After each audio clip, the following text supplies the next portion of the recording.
Eh, eh, ya me conocen, soy Julio Coco. Esto no es un beta político.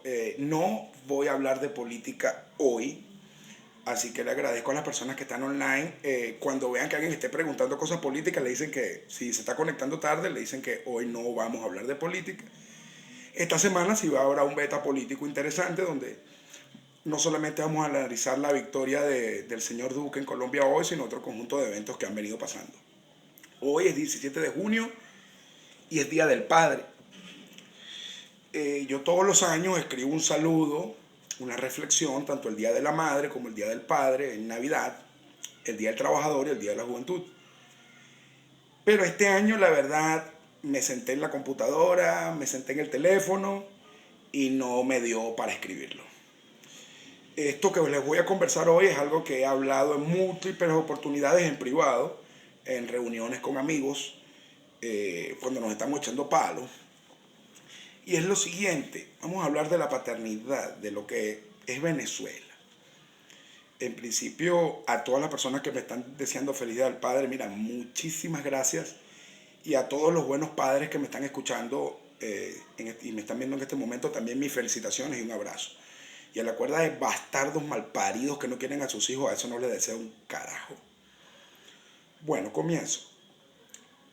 Más allá de lo que nosotros entendemos como Venezuela, la verdad es que las sociedades se conforman a través de los años por el clima donde se evolucionan, por su modo de producción económica, y así se va formando la cultura. La cultura venezolana es una cultura bastante atípica y que en este Día del Padre, cuando nosotros vemos que Venezuela la sentimos y la percibimos como mujer, y lo digo incluso por datos estadísticos que he visto, muchos estudios se han hecho al respecto, todos estamos de acuerdo en que Venezuela es una dama que hoy está profundamente maltratada y sin padre. Y les explico. Si nos vamos lo más cerca posible, que es cuando hubo la rebelión civil que determinó la independencia de Venezuela, fíjense que Guzmán Blanco, para instaurar el caudillismo, nos habló de que Bolívar era el padre de la patria. Y ese trayecto que hubo de 1811 a Guzmán Blanco a finales del siglo XIX fue una guerra de caudillos. La guerra de independencia no fue una guerra contra España, fue una guerra civil entre venezolanos, algunos a favor de la independencia, otros en contra. Pero recordemos que en ese momento España estaba invadida por Napoleón. Entonces Venezuela quedó configurada como muchos latifundios, con muchos caudillos, con muchas guerras intestinas, con muchos problemas, pero siempre, siempre, siempre, siempre, la voluntad del hombre venezolano no estaba orientada, me disculpan, hacia un liderazgo estratégico de largo alcance. Incluso si usted ve el Acta de Independencia de 1811, una cuestión que casi nadie conoce porque ni siquiera nos las enseñan en la escuela, es una vergüenza desde el punto de vista de la paternidad, porque no pensaron a Venezuela como un hijo o como una hija para que se desarrollara, para que estudiara, para que progresara, para que le fuera bien en la vida y para que tuviera sobre todo una vida longeva. Por eso es que hoy, esa es una de las tantas razones por las cuales hoy hablamos de la Quinta República, que es un término que para mí es asqueroso, pero realmente se refiere a las 5 constituciones que ha vivido Venezuela. Pero cuando lo vemos desde el ámbito cultural, vemos que el machismo venezolano es una cuestión como rara, ¿no? Sobre todo si lo contrastamos con toda esta onda moderna que lucha contra el patriarcado, contra el machismo, que en mi opinión tantas luchas positivas y logros que ha tenido el feminismo están dejando en vergüenza al feminismo, lo que hacen algunas personas en otros países. Pero es que en Venezuela las mujeres son machistas. Y fíjense que desde Bolívar, que no solamente por el hito de Manuelita Sáenz como su amante y caudilla mujer, también pasando por todo lo que es la épica de Doña Bárbara en la novela de Gallegos, en esa época, desde 1811 hasta Guzmán Blanco, las mujeres estaban detrás del poder. Y los hombres en Venezuela nunca hemos decidido solos. Siempre decidimos por nuestras madres, por nuestras esposas, por nuestras amantes, hay que decirlo sin pena, porque, o sea, hasta cuando la doble moral, y por nuestras hijas. Y fíjense entonces que cuando entra la etapa de Guzmán Blanco, que empieza ya el liberalismo amarillo a decaer y entra todo Cipriano Castro y la dictadura de Gómez, uno ve desde el ángulo económico, ok, la aparición del petróleo y se desmonta el rentismo producto de la agricultura. Pero es que Gómez, siendo un caudillo, un tipo profundamente bruto y rodeado por una parranda de jalabolas, porque esa es la verdad, el hecho que también estaba rodeado por muchas mujeres y sus principales esbirros y también sus principales asesores, el feminismo venezolano en ese momento tuvo un punch muy fuerte. Y fíjense que la generación del 28, que es la generación de Rómulo Betancourt, de Rafael Caldera, de Jovito Villalba, en la UCB, no sacaron a Pérez Jiménez, perdón, a Castro. A Castro no, a Juan Vicente Gómez, perdón. Y no lo sacan porque que realmente no había una figura viril realmente que tuviera posición de liderazgo para combatir un tirano que era atrasado, bruto y sin estrategia, que lo que era pura fuerza bruta. Pero en esa cultura de ese momento hay un cambio no solamente centenario, porque se termina el siglo XIX, se entra el siglo XX, con todos los cambios en el mundo, la aviación, la tecnología, la radio, la electricidad que empiezan a llegar a Venezuela. De hecho, en esa época, aquí donde yo vivo, a una cuadra, atropella un carro a José Gregorio Hernández porque los carros eran profundamente raros. Pero fíjense qué casualidad, que el cambio de siglo en Venezuela, todos los progresos mundiales en Venezuela tienen un delay, no llegan completo, producto de Juan Vicente Gómez. Pero también no había un liderazgo serio que vislumbrara a Venezuela desde el punto de vista de la paternidad con un largo alcance. Todo el periodo de inestabilidad que hay desde la caída de Castro hasta la dictadura de Pérez Jiménez, ¿qué fue? No lograban ponerse de acuerdo. Y cuando ahí no había una MUD traidora, no había eso, pero sí había un conjunto de visiones de muy corto plazo, pero nadie se apropiaba de la idea de que tenía que cuidar, proteger, creer, desarrollar, darle educación, darle desarrollo y una larga vida al país. Es decir, que la paternidad sobre el país siempre ha sido de muy corto alcance, de muy poca visión. Y en ese momento, la mujer venezolana, y hay que decirlo, se redescubre no solo por su lucha por la participación política, sino por la participación política efectiva en un momento de no democracias en Venezuela, y así se llega al gobierno de Pérez Jiménez, ya en el marco de una Venezuela que vivía del petróleo. ¿Qué pasa? Que la ascensión de Pérez Jiménez como dictador se da, bueno, producto de la fuerza, de muchísimo abuso de poder y también de una bonanza económica petrolera, donde también muchas mujeres estuvieron detrás del poder, muchísimas. Eran muy conocidos los bailes de Pérez Jiménez. De hecho, lo que vemos ahorita que hace el chavismo con esa rumba, con ese poco de prostitutas y esa cosa, no es nada nuevo en Venezuela. Pero la mujer comienza a tomar un sentido en la política insurreccional. Porque cuando vemos entonces cómo fue el tránsito del 52 al 58, luego de que le roban las elecciones a Jovito y viene la etapa más cruel de la dictadura de Pérez Jiménez, son las mujeres las que están en la insurgencia. La mayor cantidad de personas presas políticas, víctimas de tortura, eran mujeres. E incluso en la rebelión estudiantil de noviembre del 57, que por eso es que nosotros celebramos el 21 de noviembre, el Día de la Juventud, fueron más las mujeres que los hombres los que participaron.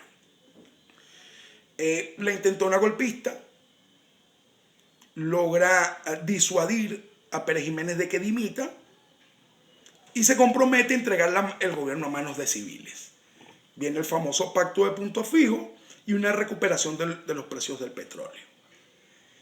Ahí Venezuela comprende que necesita un padre, un Estado padre y comienza definitivamente el Estado paternalista en Venezuela.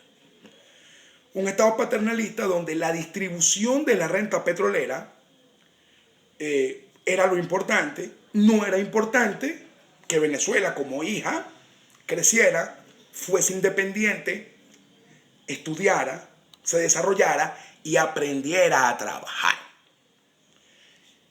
En el 76, si no me equivoco, Carlos Andrés Pérez nacionaliza el petróleo, se funda Petróleos de Venezuela y viene una mega bonanza petrolera que las personas antiguas, yo no, yo nací en el 77, tengo 40 años, los antiguos, nos cuentan del que la gente iba para Miami, venía del Tabarato, dame dos, donde se presentó una total piñata. Es decir, que ese estado paternal no solamente es que no tuvo una visión de alcance sobre su hija, sino que la abandona, y ese abandono fue la corrupción, fue el rompimiento de la institucionalidad, y se grafica en lo que fue el Viernes Negro del 83, que es la caída de la economía, la primera gran caída de la economía venezolana. El gobierno de Lucinchi, el gobierno de Carlos Andrés Pérez, el Estado, es decir, el padre intenta ser más fuerte, es decir, es como el papá que se va rascado y viene y le cae a piña a los hijos y a la mujer porque se bebió todos los reales. Y se genera un resentimiento en el hijo, obviamente, porque necesita del padre, de una u otra forma lo quiere, tiene un vínculo, pero el padre no ejerce bien la paternidad. Y fíjense que la mujer venezolana actual se configura como son hijas, las mujeres que tienen entre 65 y 45 años, son hijas de la primera bonanza petrolera. Y fíjense que esas señoras hoy, con respecto a la dictadura chavista, son profundamente radicales en contra de la dictadura o profundamente radicales a favor del chavismo. ¿Por qué? Porque se sienten y son las hijas del abandono. Todas, no todas, lo miento, pero en su gran mayoría se divorciaron en los 80, en los 90 quedaron con los chamos chiquitos y la generación mía, que es la generación X, la de la posguerra, la del cambio del milenio, somos hijos de estas mujeres. Y ahora entro a hablar un poco de mí, de este Día del Padre, porque es que el abandono del Estado venezolano sobre la sociedad, a nivel cultural, a nivel sociológico, fue exactamente igual al abandono del hogar de los padres venezolanos. Yo no sé lo que es celebrar un Día del Padre. Porque sí, bueno, yo tuve a mi papá, él me crió los primeros años, luego nos abandonó. Y yo durante mucho tiempo dije que mi mamá era mi papá y mi mamá. Y por eso es que yo a mi negra de oro, a Leila, la adoro, la amo, porque es una mujer que luego que nosotros estuvimos en la pobreza extrema por el abandono de mi papá, graduó dos hombres, una mujer, y nos sacó de un barrio a punta de estudio y trabajo.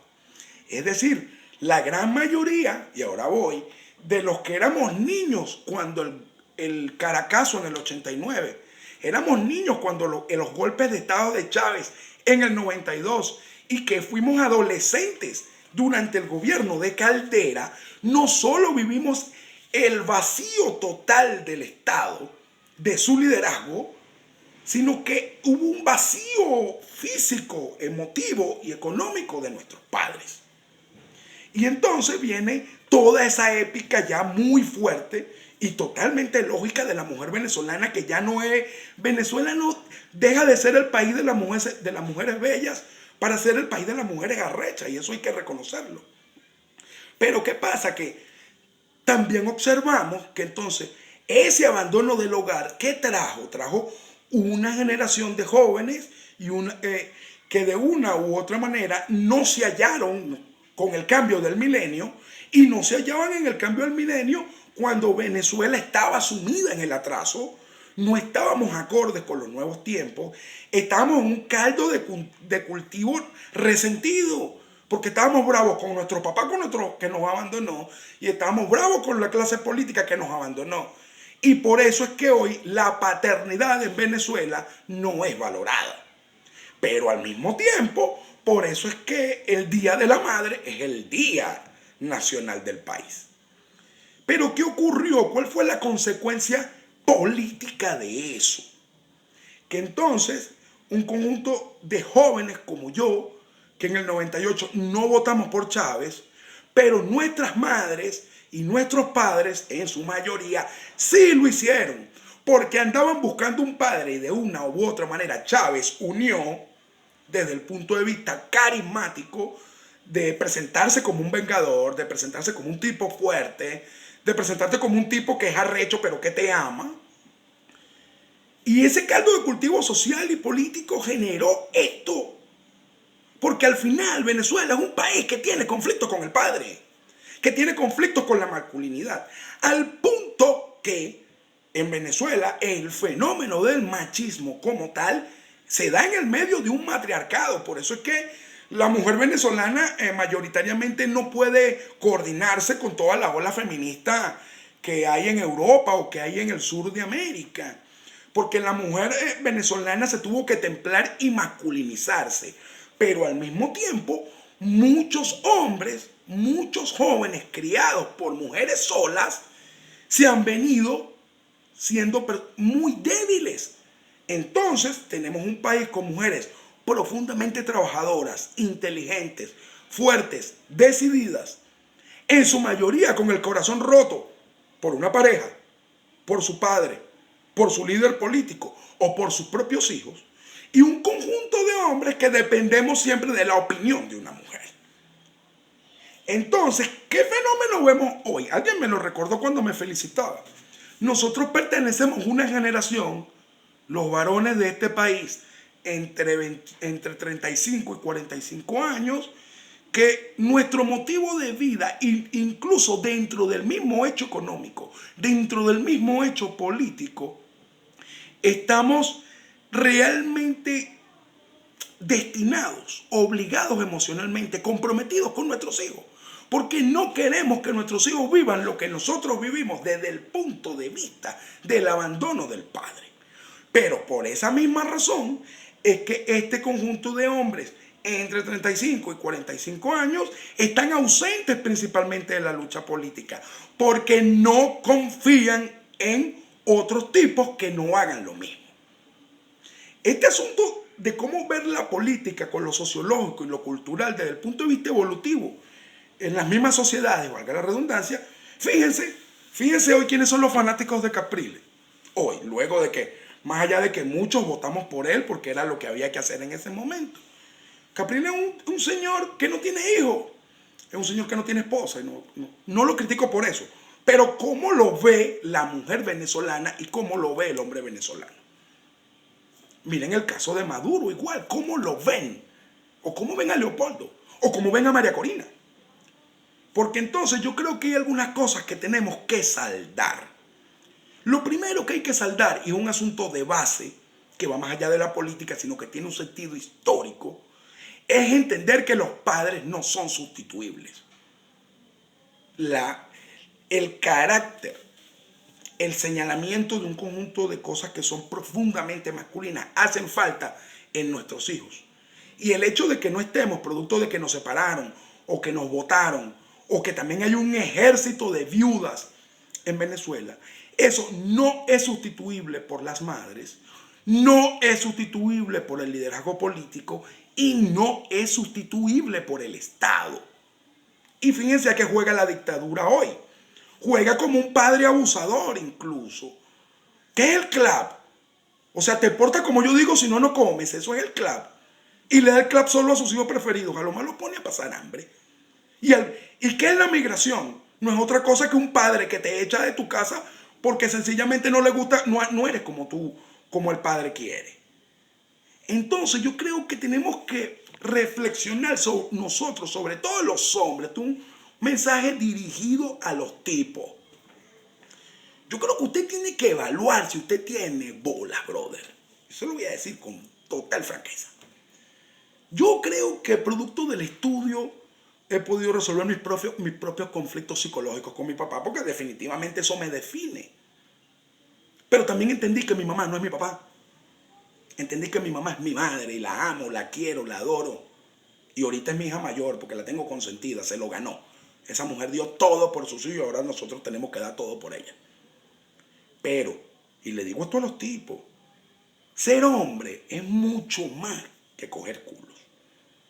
Ser hombre es mucho más que pasarle un dinero a los chamos. Y por eso felicito cuando uno sale a la calle que hay tantos y tantos hombres con un bolsito de Hello Kitty con sus niños. Y cuando usted se pone a ver quiénes son los que migran, los padres son los que menos migran. Pero ¿qué ocurre? Que tenemos que participar de la construcción de una nueva Venezuela.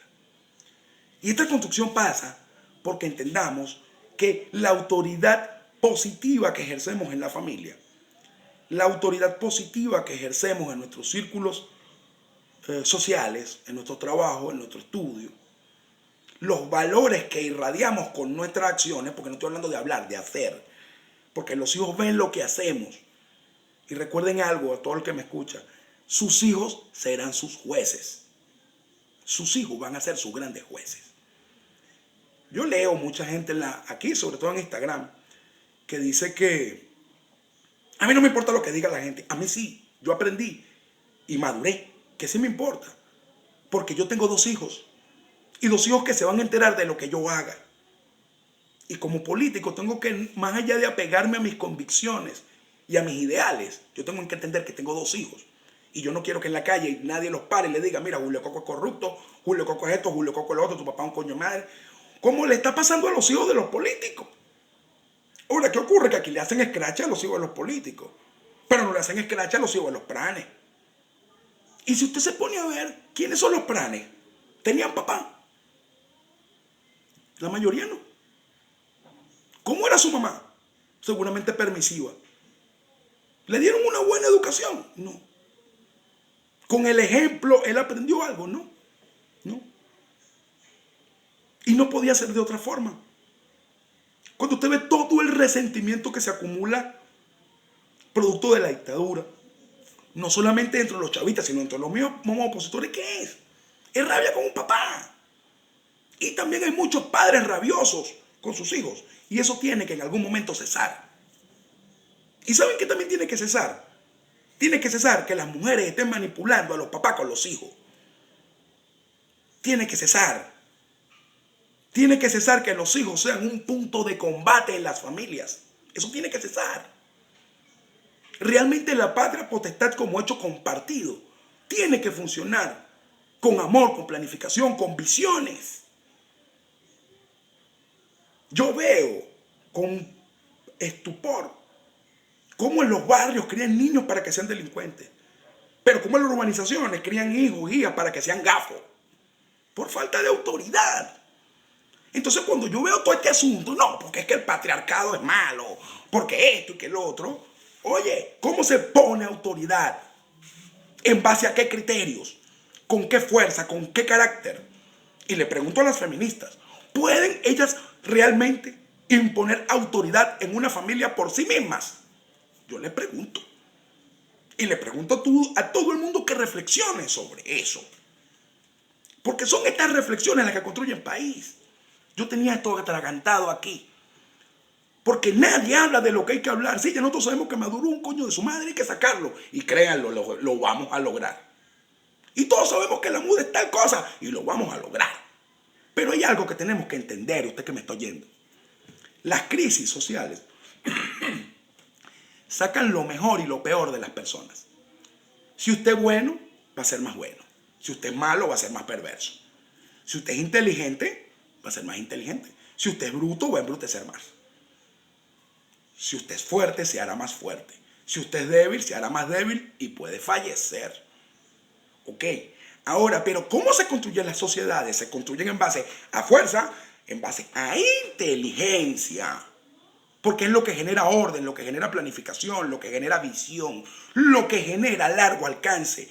Y este tipo de cosas nosotros necesitamos tener mucha empatía con nuestro entorno. Pero también necesitamos tener las bolas bien puestas para tomar las decisiones que hay que tomar. Y si algo que yo le pido a todos los padres venezolanos y a las madres venezolanas hoy es que enseñen a sus hijos a decidir bien. Yo agradezco muchísimo la labor de mi madre, pero también agradezco a tantos amigos que me dio la vida. Yo tengo una familia no genética gigantesca que nunca les dio miedo reclamarme y gritarme cuando me tenían que haber gritado. Amigos que me han increpado y todavía lo hacen fuertemente con toda la autoridad de un hermano mayor y de un padre cuando uno se equivoca. Porque lo otro es que en la sociedad de los débiles se cree que el reclamo es una agresión. Pues no. El que no le gusta que le reclamen, que no se equivoque. Yo superé las estadísticas. Casi todos los jóvenes de mi generación no se graduaban en la universidad y no pasaban de los 30 años de vida. Yo me gradué, yo estudié. Mis hijos los tuve a la edad, a los 26 años. La mayoría los tuvieron a los 17 en embarazos precoces. Yo creo que me considero exitoso por romper las estadísticas en los 90. Pero ahora, el éxito que yo pudiera aportar de mi propia capacidad y de mi propia habilidad para Venezuela es entender que mi fuerza de vida depende del ejercicio que yo haga como padre. Y por eso es que en mi movimiento, en DSD Venezuela, somos como raros porque es que yo no soy el líder de eso. Yo termino siendo el papá de toditos y aconsejándolo y los quiero mucho. Somos más un clan de amigos que quiere un futuro conjunto, que tiene una visión de vida. Porque en definitiva las familias son algo más que una conexión genética. Una familia tiene que discutir planes de largo alcance, pero entendiendo que hay cosas que no son democráticas. Hay momentos donde uno tiene que tener firmeza, hay momentos donde uno tiene que tener valores. Es más, le voy a decir algo aprovechando esta reflexión. Mucha gente habla de cobardes o de valientes. Yo le voy a decir a usted lo que es valiente. Valiente no es una persona arriesgada y con coraje. Eso no es ser valiente. Ser valiente es tener tantos valores acumulados de vida, valores juntos, que en el momento de alto riesgo tus valores te hacen tomar una decisión contra el círculo de confort. Eso es lo que es ser valiente. Valiente es tener muchos valores. ¿Y qué es lo que pasa? Que las personas más valientes de Venezuela, es decir, las que tienen el mayor número de valores acumulados, los que tienen el más alto estándar en ciudadanía, no quieren gobernar y no quieren ejercer autoridad. Es decir, son débiles. Y quiero decirle algo, ¿de qué carajo sirve ser decente, ser honesto, si eres débil? Eso en este país se llama ser huevón. Y por eso es que Venezuela llegó a este punto. Entonces hoy, cuando yo veo y analizo y pienso qué es lo que viene, cuál es el futuro, qué debo hacer, en política la tengo clara, yo de verdad, no por arrogancia, la tengo clara. Pero es que eso no es suficiente. En el momento que yo salgo de mi casa, yo tengo cosas que hacer. Y muchos me dirán, es que tienes que ser un buen ciudadano. Eso es demasiado cortito de mente como para mí. ¿Entiendes? ¿Cómo yo hago que con las cosas que vivo, con que me ven haciendo, cómo me veo incluso físicamente, mi lenguaje corporal, genero fortaleza, genero liderazgo para llenar tantas carencias paternas? Y es un reto. Es un reto porque yo soy anticaudillo. Y los que me conocen saben que yo soy muy social y me la paso jodiendo y echando chistes.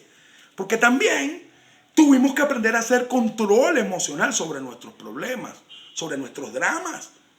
Porque cuando uno viene de la pobreza crítica y de pasar hambre en la universidad y de ver a su mamá pasando hambre, uno ve la vida de otra manera.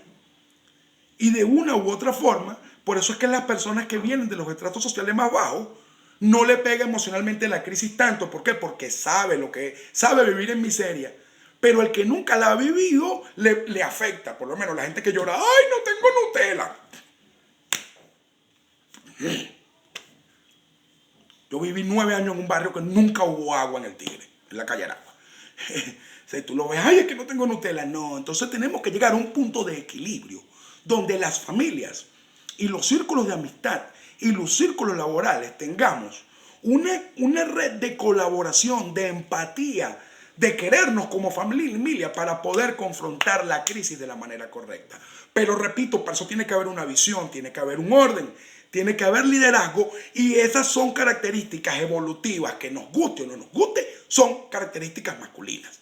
Y por eso es que también yo hice, muchos de ustedes creo que lo oyeron, el año pasado cuando yo hice un audio, el día que mataron, oye, que me arrecho cada vez que lo recuerdo, el día que mataron a este muchacho Pernalete ahí en las Mercedes, que yo hice un microbeta diciendo, ¿dónde coño están los hombres en este país? Pues bueno, señor hombre de este país, si usted es hombrecito para preñar, Yo creo que usted tiene que ser hombrecito para darle la cara a la vida, para mantener a su familia cohesionada, para liderarlo y no para salir corriendo detrás de una bolsa de clan. Porque hay que decirlo.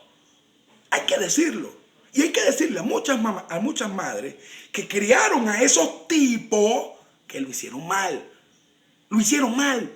Porque criaron un tipo, lo criaron ustedes, esa señora lo crió, hay que decirlo, lo crió débil. Lo crió sin fuerza de vida. Lo crió sin convicciones. Lo crió para que fuese un pusilánime. Hay que decirlo. Y por eso que entonces usted ve que las mujeres en Venezuela todas son bravas, decididas, fuertes, trabajadoras, se pagaron sus cocos, tienen carro, migran y ya son el rock and roll donde llegan. Y los tipos tienen que llegar, eso sí barren, las mujeres no barren. Porque Venezuela, por la crisis paterna, generó mujeres inteligentes y fuertes y un ejército de tipo delincuentes o pusilánimes. En eso se está debatiendo Venezuela hoy. Por eso que cuando a mí me hablan que el comunismo, que la derecha, que la izquierda, ya va. Aquí hay un tema cultural por el medio y un tema afectivo y psicosocial por el medio. ¿Entienden? Por el medio. Y que no se va a resolver con sacar a la dictadura. Se va a resolver si nosotros logramos desde la base social misma, que es la familia, y que es la familia, papá, mamá e hijos, independientemente de que permanezcan juntos como matrimonio o como concubinato toda la vida o no, pero se pongan de acuerdo en qué les van a enseñar a los chamos, qué se les va a permitir y qué no se les va a permitir. Eso es fundamental. Porque uno ve también esas madres, por ejemplo, porque el día de la madre, ay, todas las madres son buenas, eso es mentira. Uno ve madres que cuando el muchacho sale raspado en el colegio o en el liceo, van para allá a reclamarle al profesor. Mi mamá no. Y por eso es que le agradezco tanto. Si yo sacaba 18 me decía que yo era un gafo, que tenía que sacar 20. Y por eso es que me dicen coco, porque mi madre me obligó a estudiar como es. Como es. Porque me llevó a la excelencia. No a que con 10 se pasa. Y ni hablar de esos padres que cuando ven al hijo que entra al tercer año le dicen, vienen las 3 Marías, matemática, física y química. Porque es el mismo muchacho que predispone, es el mismo papá que predispone al muchacho de que las ciencias puras son malas. Cuando son unas materias profundamente divertidas y a mí me gustan, por lo menos a mí, me parecen más chéveres que estar leyendo el Cantar del Mío. Sí, qué fastidio estar leyendo a Paulo Coelho. Porque después hace la nueva moda. Ay, que si tú no lees. Yo he leído más que el 90% de la población de este país. Y por eso que me saca la piedra una caterva de ignorantes que cree que porque leyeron a Cortázar y los poemas de Benedetti son intelectuales, balurdos, y ni siquiera leyeron a Stephen Hawking ni a Richard Dawkins. No, pero continúo. Si nosotros no hacemos una reflexión sobre eso y creemos que el Día del Padre es el día de la parrilla, el día de la cerveza y el día de que los hijos nos jalen bola, coño, yo creo que si no lo asimilamos de la manera correcta, yo creo que no estamos haciendo lo correcto. Yo creo que de verdad no estamos haciendo lo correcto. Yo creo que tenemos que hacer un ejercicio de sinceración sobre nuestra debilidad como padres, sobre nuestras debilidades como madres, también sobre nuestras potencialidades, sobre lo que esté en nuestras manos y empezar a tomar decisiones. Empezar a tomar decisiones. Por ejemplo, yo tuve que tomar una decisión a los 10 años de edad y fue salir a trabajar. ¿Por qué? Porque estábamos en situación de miseria. Yo a los 10 años de edad tuve que, con 5 bolívares, un fuerte, que acumulé de mi merienda de una semana, me fui al mercado, compré 5 bolívares de bolsa, eso eran 200 bolsas, me las amarré aquí, salí a venderlas, hice 25 bolívares. Y pensar que eso ahorita, bueno, son millones. Guardé 5 y con esos 20 en el mismo mercado del Tigre, compré comida y llevé para mi casa a los 10 años. Y tengo 40, eso fue hace 30 años exactamente. Hoy, yo no estoy diciendo que los niños tienen que trabajar, pero estoy diciendo que tampoco los puedes tener amarrados, como que si fueran un peluche, como si los niños son gafos, criándolos en el asiento trasero de un carro en una cola con un PlayStation. Y por eso que ese poco de muchachos más importante de Mario Bros que Venezuela. Por eso que ese poco de muchachos creen que se merecen todo en la vida. Por eso es que Incluso hay muchos que ven todo les da miedo y todo les asusta porque hasta los gérmenes, pues, porque ni siquiera gatearon. Yo creo que Venezuela tiene que parir una generación de personas fuertes. Y sobre eso voy a hacer la última reflexión. Yo viví episodios de represión muy fuertes junto a los muchachos de la resistencia. Muy fuertes. Y para nadie es un secreto que yo fui dirigente estudiantil en el Liceo Carnaval y en el Tigre, y en el Dibuja en el Tigre, y luego fui dirigente estudiantil nacional. Yo tiré piedras, yo quemé caucho, yo hice todo lo que hacía un muchacho. Mire, esos chamos de ahorita son bravos. Nosotros no llevamos chance con esos chamos. Y esa es mi última reflexión. ¿De dónde salió esa generación de chamos tan bravos? ¿De dónde salió? Chamos de 16, 17 años, que muchos de ellos, ustedes tienen sus fotos en las redes sociales porque los reprimieron o porque los asesinaron. Porque hace poco chamos son tan bravos, tan llenos de pasión, tan llenos de energía. ¿Saben por qué? Pregúntele. Se están rebelando contra el padre ausente también, pero ahora con odio. Y eso hay que decirlo. Los chamos son bravos y son inteligentes y tienen unos niveles de organización importantísimos. Pero si eso no es bien conducido, pasan cosas producto de que no hay planificación, no hay visión, no hay organización, no hay estrategia. Entonces, quiero empezar a concluir este live de Instagram. Es el primero que hago. Yo estoy acostumbrado a hacer videos de beta político con 7.000, 10.000 conectados, solamente hay 211, y a los 211 le doy todas las gracias por conectarse a escuchar esto. Pero quiero reflexionar por último sobre esto. Miren,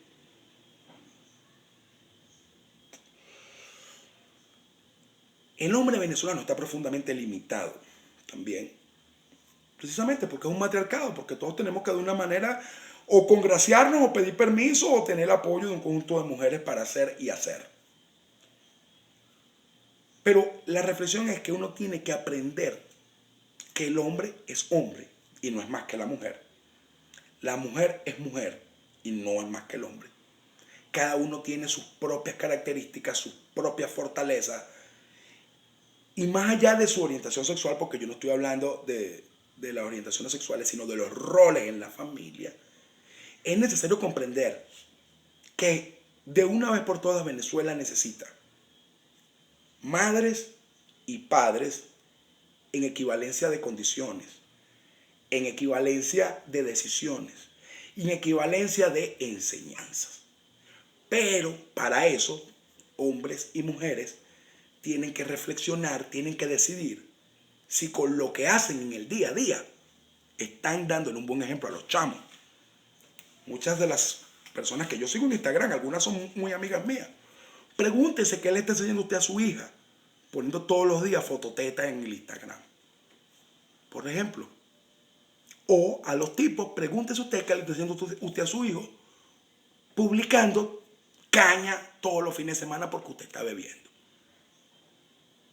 Hay muchas chicas, sobre todo chicas que he visto en el Instagram ahora, migraron y ahora todas son marihuaneras. Yo no tengo nada, de hecho yo apoyo la legalización de la marihuana, de verdad. Yo no fumo, no es lo mío. Eso de andar lento y muerto de la risa no va conmigo. Pero ahora yo no tengo ningún problema que lo hagas, pero que, o sea, no vas a crecer. Eso es lo que tú quieres que tu hijo sea, de una u otra manera. Eso es lo que tú le des con tus acciones diarias. Yo veo ese poco de personas que postean en las redes sociales, ¡ay, odio los lunes! ¡Ay, llegó el lunes! Eso es lo que usted le está diciendo a su hijo. Que no tiene que pararse los lunes en la mañana a trabajar o a estudiar bien temprano. Porque así fue como llegó este país a esta cuestión, porque no hay una cultura de trabajo, no hay una cultura de estudio. Entonces se publican cosas, o como la gente que, una broma que me molesta. Llegan tarde y se dan caché y se burlan de eso. Eso es lo que usted le está haciendo a sus hijos, no es otra cosa. Sé poco gente que va manejando y va hablando por el celular. Eso es lo que le están enseñando al chamo. Entonces vienen a batirse una de que los valores y la moral. ¿Qué moral un carajo, vale? Tú cuando vas manejando vas hablando por teléfono, estás enseñando a tu hijo a ser un irresponsable. Estás haciendo cosas que no son. Es más, estás violando la ley. Y usted sabe cómo Venezuela, y con esto termino, llegó a ser un estado forajido, porque en Venezuela hay un estado forajido instalado. Porque los padres con su abandono mayoritariamente, no todos obviamente, porque una buena parte sí crió sus hijos. Una buena parte de padres que abandonaron. Y una parte de mujeres solas, abandonadas o viudas, con el corazón roto y con profundos problemas emocionales. Lo que le enseñaron a sus hijos fue a quebrar la ley para sobrevivir, a ser abyectos para sobrevivir, a ser genuflexos para sobrevivir. Es decir, así se genera una sociedad donde la corrupción y la delincuencia son válidas para comer. Señor padre hoy, o joven que me está escuchando y piensa tener hijos, lo que hagas hoy, tus hijos se van a enterar y lo van a aprender. Feliz noche. Te hablo Julio Coco.